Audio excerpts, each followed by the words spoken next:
नमस्कार, मेरा नाम हिमांशु धवन और आपका सीट फिट में स्वागत है। एग्जैक्टली अगर देखा जाए तो एक बहुत जनरल क्वेश्चन आता है और जनरल क्वेश्चन ये होता है कि टेस्टिस का साइज क्या होना चाहिए। टेस्टिस मेरा श्रिंक हो रहा है, टेस्टिस मेरे को ये प्रॉब्लम दे रहा है, टेस्टिस मेरा बढ़ गया है, तो एग्जैक्टली साइज क्या होना चाहिए। देखो, टेस्टिस का साइज जो होता है वो बेसिकली एज सच पैरामीटर्स बोलो तो हाथ से कैलकुलेट नहीं किया जाता। मोस्ट ऑफ द केसेस में हम यहाँ पर देखते हैं तो यहाँ पर जो रिपोर्ट्स आती हैं वो डिपेंड करती हैं आपकी सोनोग्राफी पे।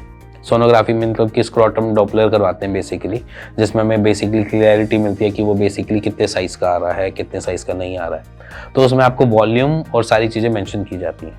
अगर मैं इंडियन एडल्ट की बात करूँ तो एक नॉर्मल जो साइज़ होना चाहिए वो 4 से 5 सेंटीमीटर की लेंथ होनी चाहिए और अप्रॉक्सीमेटली 2.5 सेंटीमीटर की विड्थ होनी चाहिए।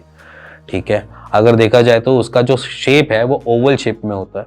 ठीक है, कोई कहता है गोल होता है, कोई कहता है गोटी बोल देता है, थोड़ा सा ओवलिश शेप होता है। ठीक है, इसीलिए लेंथ उसकी थोड़ी बड़ी होती है और विड्थ थोड़ी कम होती है। अगर वो सर्कल होता है, पूरा गोल होता तो उसके सारे डायमीटर सेम से होते हैं, बट उसका ऐसा नहीं होता।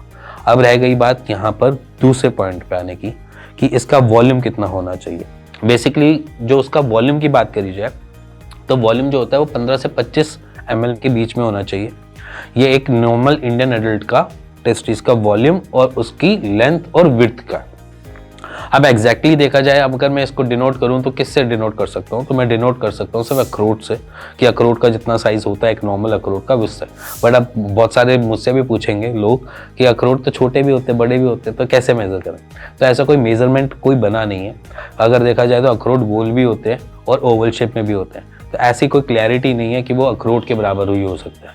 ठीक है, और यहाँ पर बहुत सारे लोगों को एक आशंका होती है और आशंका ये होती है कि मेरा टेस्टिस एक छोटा है और एक बड़ा है, अब इस छोटे बड़े का क्या डिवीज़न है, क्यों फ़र्क है। तो समझना, अगर आपके 2 बॉल्स किसी भी पॉलीथिन में भी रख दूंगा ना, तो एक बॉल नीचे होगी, एक बॉल हमेशा ऊपर होगी। दोनों एक साइड स्टेबल तब तक नहीं हो सकते जब तक थैली को पूरा ढंग से टाइट नहीं करोगे, है ना। यही फिनोमेना आपके स्क्रोटम के साथ भी काम करता है। स्क्रोटम पे हमेशा जब थोड़ी सी हैंगिंग आएगी या मतलब थोड़ा सा लटकेगा, तो एक टेस्टिस हमेशा नीचे और एक टेस्टिस हमेशा ऊपर मिलेगा। और जब हम विंटर्स में जाते हैं, मतलब कि जब हम सर्दियों में जाते हैं, तो हमारा स्क्रोटम ऑटोमेटिकली हीट लेने के लिए आपके टूवर्ड्स बॉडी की तरफ चिपकने की कोशिश करता है। जब वो चिपकने की कोशिश करता है तो वो टेस्टिस जो होते हैं वो दोनों बराबर उसमें स्टेबल हो जाते हैं। तो वहाँ पर आपको टेस्टिस हमेशा टाइट मिलेंगे और ऊपर चढ़ के देखने को मिलेंगे। तो यहाँ पर जो फैक्टर काम करता है वो आपका टेम्परेचर मॉड्यूल के ऊपर काम करता है, क्योंकि आपका बॉडी का टेम्परेचर होता है 37.5 डिग्री सेल्सियस, बट आपके जो टेस्टिस या स्क्रोटम का जो टेम्परेचर रिक्वायरमेंट है वो है 35 डिग्री सेल्सियस। तो इसी वजह से वो ऊपर नीचे आगे पीछे देखने को मिल जाते हैं, तो उससे कोई प्रॉब्लम की बात नहीं होती। अब रह गई बात यहाँ पर एक सबसे बड़ी, टेस्टिस अगर मेरे पास छोटा चल रहा है या छोटा लग रहा है, वो श्रिंक हो रहा है, क्या हो रहा है। तो सिंपल सी बात समझना कि श्रिंक हमारा एक आई का एक दिक्कत है, मतलब हम दिक्कत नहीं बोल सकते, एक समझ लो कि अगर मैं 2 ऑब्जेक्ट्स को आमने सामने रख दूंगा तब भी आप उसमें एक छोटा और एक बड़ा बताओगे, उसके पीछे रीजन यही है कि हमेशा छोटा मिलेगा और एक हमेशा बड़ा। और बायोलॉजिकली भी अगर देखा जाए, हमारी फिजियोलॉजिकली भी देखा जाए, तो एक टेस्टिस का वॉल्यूम थोड़ा ज़्यादा मिलेगा और एक टेस्टिस का वॉल्यूम थोड़ा कम मिलेगा। हमेशा लेफ्ट टेस्टिस हमारे थोड़े बड़े से मिलते हैं और राइट टेस्टिस हमें थोड़ा छोटा मिलता है। तो इसके पीछे कोई अलग फिनोमेना नहीं है, ये एक साइज ही ऐसा होता है। तो यहाँ पर अगर आप बोलो कि मेरी रिपोर्ट में लेफ्ट टेस्टिस थोड़ा छोटा आ गया है या मेरा राइट टेस्टिस थोड़ा छोटा आ गया, तो परेशान होने की जरूरत नहीं है। एक टेस्टिस हमें बड़ा मिलेगा और एक टेस्टिस हमें थोड़ा छोटा ही मिलेगा, तो उससे परेशान नहीं होना। तो सिंपली ये एक क्राइटेरिया होता है जो मेरे को समझाने की जरूरत पड़ती है, जहाँ पर पेशेंट मेरे को ये बोल देता है कि मेरा टेस्टिस सर छोटा होता जा रहा है, श्रिंक होता जा रहा है। ये एक फैक्ट है। तो इस सारी चीज़ों से थोड़ा सा बाहर निकलो। आप समझो कि टेस्टिस देते क्या हैं हमें। टेस्टिस हमें 2 ही चीज़ देते हैं, एक हमारे स्पर्म काउंट और दूसरा हमें टेस्टोस्टेरोन हार्मोन। ये टेस्टिस आपको हेल्प करता है इन दोनों चीज़ों को प्रोड्यूस करने में और हेल्प मिलती है हमें अपनी फर्टाइलिटी में।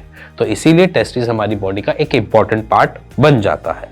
अब इम्पॉर्टेंट पार्ट है, अब इसको कैसे हम सही सलामत रखें, कैसे रखें, किस तरीके से रखें, तो आप थोड़े से उसके बारे में बात कर लेते हैं। टेस्टिस को कोई रखने या करने का कोई तरीका नहीं है, बट हमारे पुराने एंशिएंट टेक्स्ट्स हैं उसमें बहुत सारी क्लियरिटी दे रखी है, जैसे कि आयुर्वेद में भी बता रखा है कि अगर आपके फिजिकली वर्कआउट्स बहुत ज़्यादा है, अगर आप हार्डकोर फिजिकली वर्कआउट करते हो, इवन साइकिल भी चला रहे हो, बहुत ज़्यादा चला रहे हो, तो आपने हमेशा अपने स्क्रोटम को बांध के रखना है।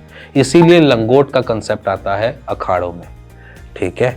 इसलिए किसी भी रेसलर, कोई भी ऐसी चीज, उसको लंगोट को बांध कर ही लड़ता है।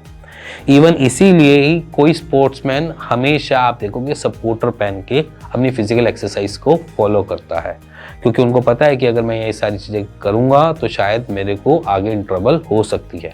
तो इसीलिए उसको हमेशा जो कैरी करना है, हमेशा कोई ना कोई एक इनर वियर पहन के ही कैरी करना है। ऐसा नहीं है कि आपने लोअर डाला और नीचे कुछ पहना नहीं हुआ, वो आपके लिए दिक्कत बना सकता है फ्यूचर में।